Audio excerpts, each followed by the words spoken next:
akakiiko ke mwateekawo okujja ne Liporta erambika bulungi ebizze nga bibaawo ebizibu ebadde byetoolodde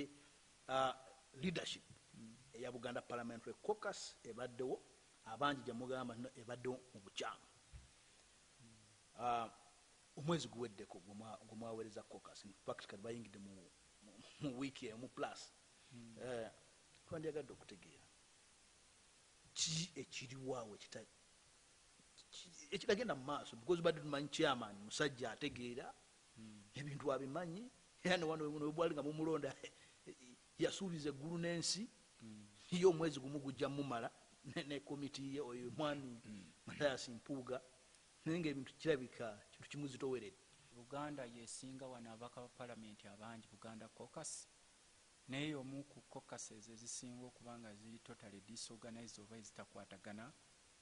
olw'okuba nti abantu abasinga be balonda mu bifo bino tebajja kuweereza Buganda oba kutunuulira interest oba ebiruubirirwa bya Buganda naye abamu basooka kwetunuulira bo ng'abantu ate abasinga be tulonze nga wano eno Buganda caucus bagikozesa nga nursery bed ya State House oba ya president oba executive okulondamu abanaafuna wa minister kati interest za Mengo oba ebiruubirirwa bya Mengo kubanga zino ziba interest za Buganda babisuula namuguluka era teri n'omu gw'osobola kisooka ababaka abasinga abalondebwa baba tebeesobola mu byensimbi omutaka mukwano gwaffe afuga eggwanga lino teri lutalo lwali lumulemye ng'akozesa ssente entalo ze ezisinga azirwanyisa ssente kati bano bonna abasajja bola abasinga abazze bakulira obukiiko buno bwe batuuka eri bamugamba kiffe bw'otulongoosa ffe ng'abantu ebya Buganda ebyo bikoma Mengo ffe tuli wano mu kifaananyi kya bya Buganda naye nga tetuliwo ku lwa Buganda era ababaka baffe abasinga obulabi babadde baba compromise oba bekkiriranya nga bw'omulaba ayimirirawo emisana ayogera birala n'ekiro ayogera ng'era bw'olaba bayida we Buganda caucus teyawukana nnyo njawulo na opposition ya leero gye tulina abavuma Museveni emisana omusajja oyo mubi nnyo omusajja anyaguludde eggwanga ekiro basanga abateereddeko ennyimba nga bazina naye tubonga naawe tubonga naawe tubonga naawe bw'obuuza nti omubaka nti oyo abateereddeko oluyimba abasajja be batubonga nawe era obalabe babonga kati Buganda nayo erina challenge nti abantu betusinga okuba nabo wano kubanga bano tubadde tubasuubira engeri gye babadde bane experience nene tujja kuba nenya naye nga okusoomoozebwa kunene kati kakati nga bo ennaku ezaawaweebwa tetunaba kuwulirayo bigambo bibavaamu ate ffe tetusobola kubagamba kuba abamu bantondo abamu beegiraagira bwe batyo omubaka Mathias Mpuuga ne banne ku kakiiko ako bali ng'abantu basatu komiti y'abantu nga basatu ogezaako kugamba nanga omuntu ogezaako kugamba nti okuggyako omubaka sise kooti okumukuula mu palamenti nekyandibadde mu byagenze mu kooti enkulu n'akola apiiru okumujja mu palamenti kintu kyakubye komiti ewabye nnyo nekitataaganya engeri Liporta gyeri supposed okufulumamu omu ku babaka abatono ennyo terina impact weewulirirwa nnyo kubanga ne services ze tezibadde felt tezinawo zirabira ziri awo of course tunulwanga member naye oyo talina nnyo gundi kwegaba bano ffe twali tusuubidde era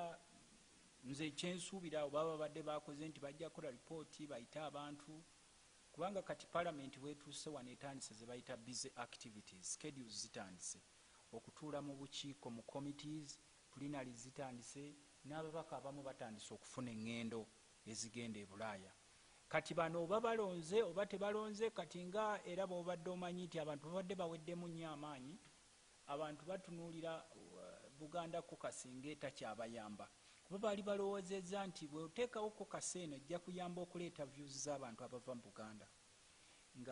ng'eyogera ku bintu Mengo byetera okwogerako ensonga si masonga ettaano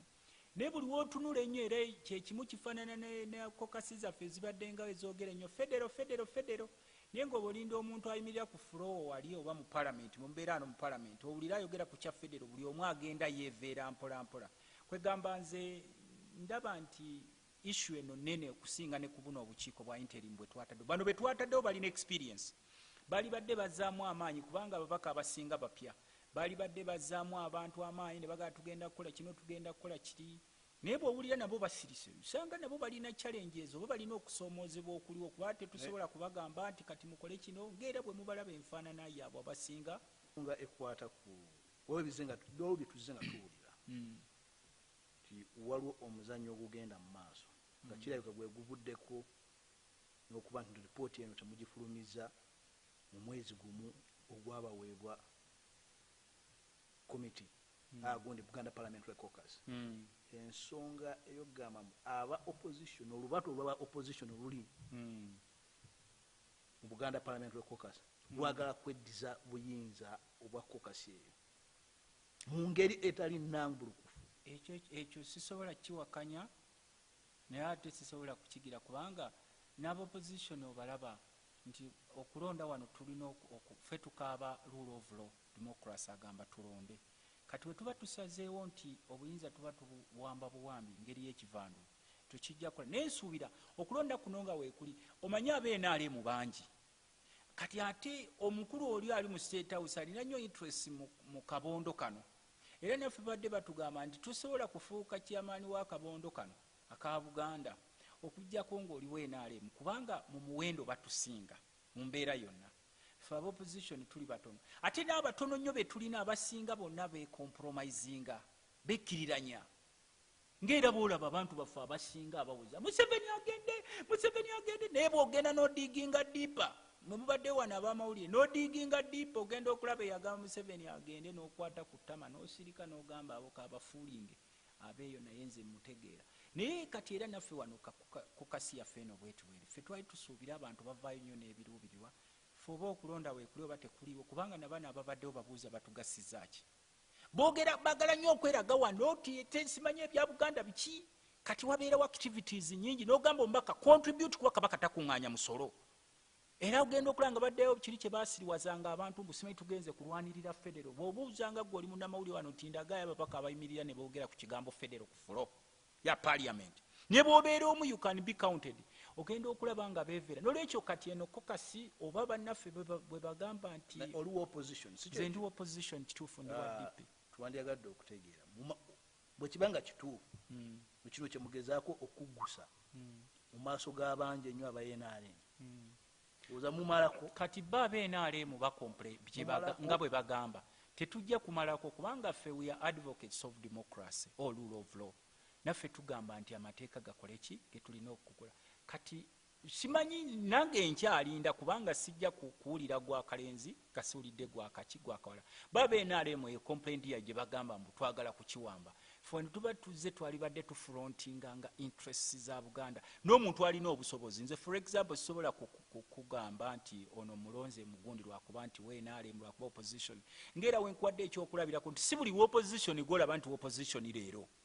obalabye obadde obalaba n'abaalya ssente z'okugenda eri okutunda specials Wandera Kazibe baali beenaalemu abo baafunanga miliyoni 4.3 baali beenaalemu bokka nga tebaavaayo kuvumirirawo n'abalala tulina n'enkola egenda wano mu maaso wano mwe temunaba kumanya mwe abamu abamawulire kye butanaba kumanya kati President Museveni abyeenaalemu tebikyamukwatako that's nothing out of him kati focus ye eri ku opposition abantu abamu boolulira basirise tolowooza nti sebo baaziba emimwa totally compromised abasinga n'abalala avaayo n'omulaba nefe abalina eri bw'obikulako mu katenene enzirugavu eno omulaba agamba nze ndi mu opposition naye siri opposition nga bw'olaba omusajja ng'ayambadde t-shirt eriko Uganda Cranes naye ng'endi baagisambira Rwanda. Buganda Parliamentary Caucus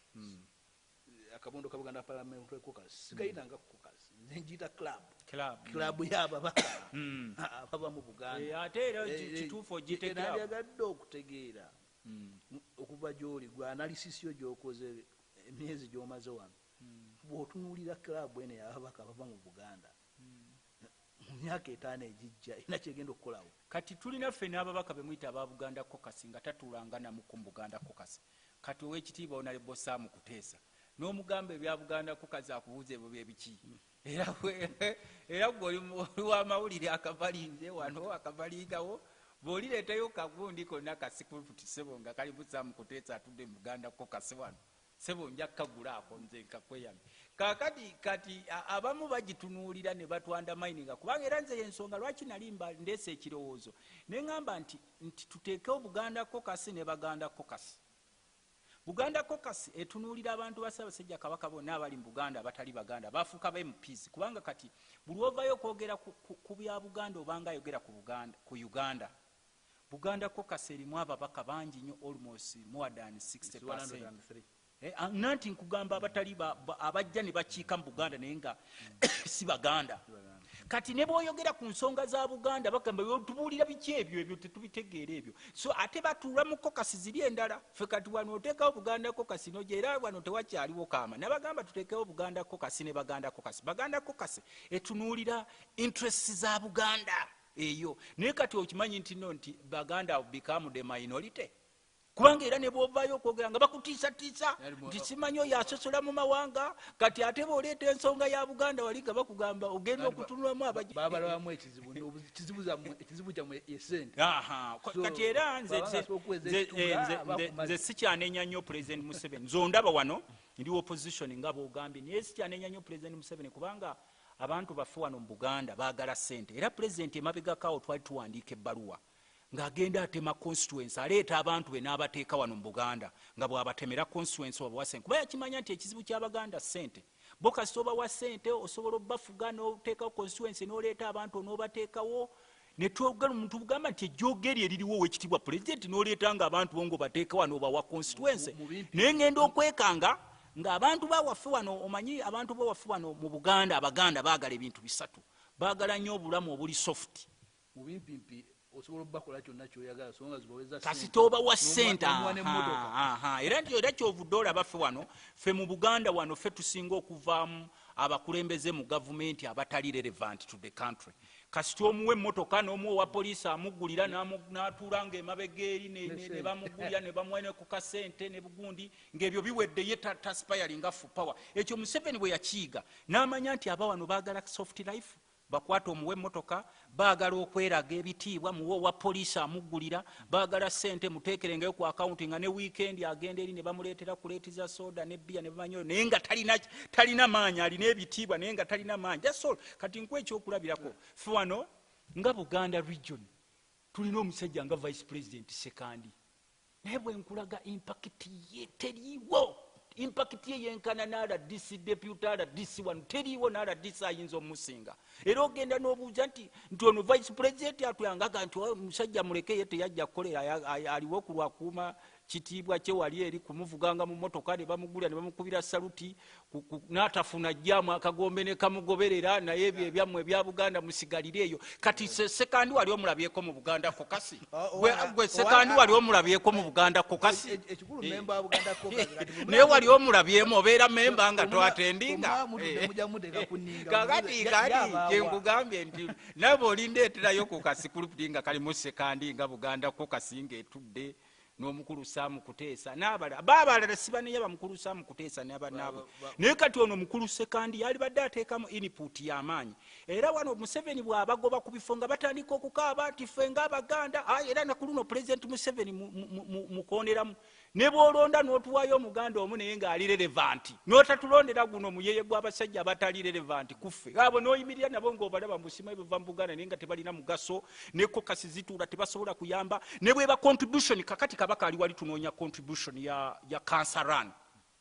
naye baayise nti ababaka abava mu Buganda mujje muweeyo teri n'omu akoze eki awaayo. Kati ekyo sebo mukama wange eno Buganda Caucus esobola okutuyamba nga n'abantu bennyini bemekinga relevant naye n'obeera ne Caucus erimu vice president nga munafu bwatu. Emboozi eyo kujja ginyumya olunaku lulala eyabo abali ku Caucus naye nga tebalina relevance yonna gyeri. Weewanye ono neyanziza nnyo sebo mukama wange sebo.